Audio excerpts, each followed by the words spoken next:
Hello అండి, మనం బెండకాయలతో రెగ్యులర్గా ఫ్రై కానీ పులుసు కానీ పచ్చడి కానీ చేసుకుంటూ ఉంటాం కదా. అలా కాకుండా డిఫరెంట్గా లంచ్ బాక్స్లోకి ఈ బెండకాయ రైస్ ట్రై చేసి చూడండి, చాలా టేస్టీగా ఉంటుంది. ఇప్పుడు ఈ బెండకాయ రైస్ని ఎలా ప్రిపేర్ చేసుకోవాలో చూద్దాము. దీనికోసం ముందుగా 100 గ్రామ్స్ రైస్ని ఫ్రెష్గా కుక్ చేసిన తర్వాత ఒక వెడల్పాటి ప్లేట్లోకి తీసుకొని పూర్తిగా చల్లారబెట్టుకోవాలి.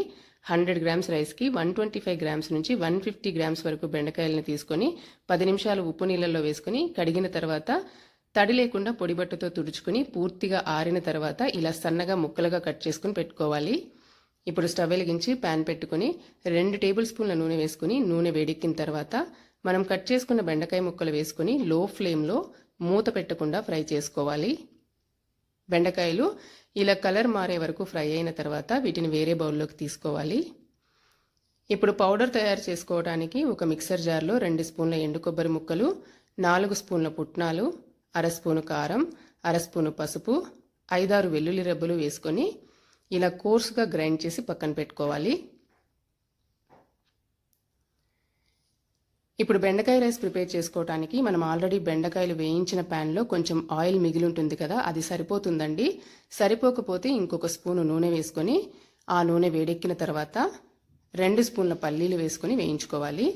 పల్లీలు కొంచెం వేగిన తర్వాత 1 స్పూను ఆవాలు, 1 స్పూను మినపప్పు, 1 స్పూను పచ్చిశనగపప్పు వేసుకొని అవి కొంచెం వేగిన తర్వాత 1 ఎండుమిర్చి, 2 పచ్చిమిర్చి ముక్కలు, కొంచెం పసుపు, కరివేపాకు వేసుకొని ఇవి కొంచెం వేగిన తర్వాత మనం కుక్ చేసి పక్కన పెట్టుకున్న రైస్ వేసుకొని ఈ పోపు అంతా కూడా రైస్కి పట్టేలాగా కలుపుకోవాలి.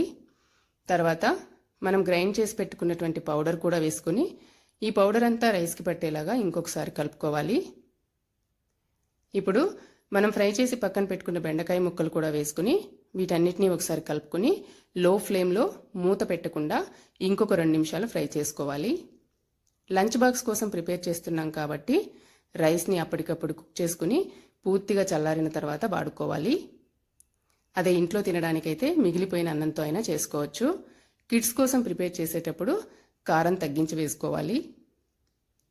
ఇప్పుడు 2 నిమిషాల తర్వాత స్టవ్ ఆఫ్ చేసుకుని దీన్ని వేరే బౌల్లోకి తీసుకొని సర్వ్ చేసుకోవాలి. అంతేనండి, టేస్టీగా ఉండే బెండకాయ రైస్ రెడీ అయిపోయింది. ఈ రెసిపీ నచ్చినట్టయితే మీరు ఇలా బెండకాయ రైస్ని లంచ్ బాక్స్లోకి ట్రై చేసి చూడండి.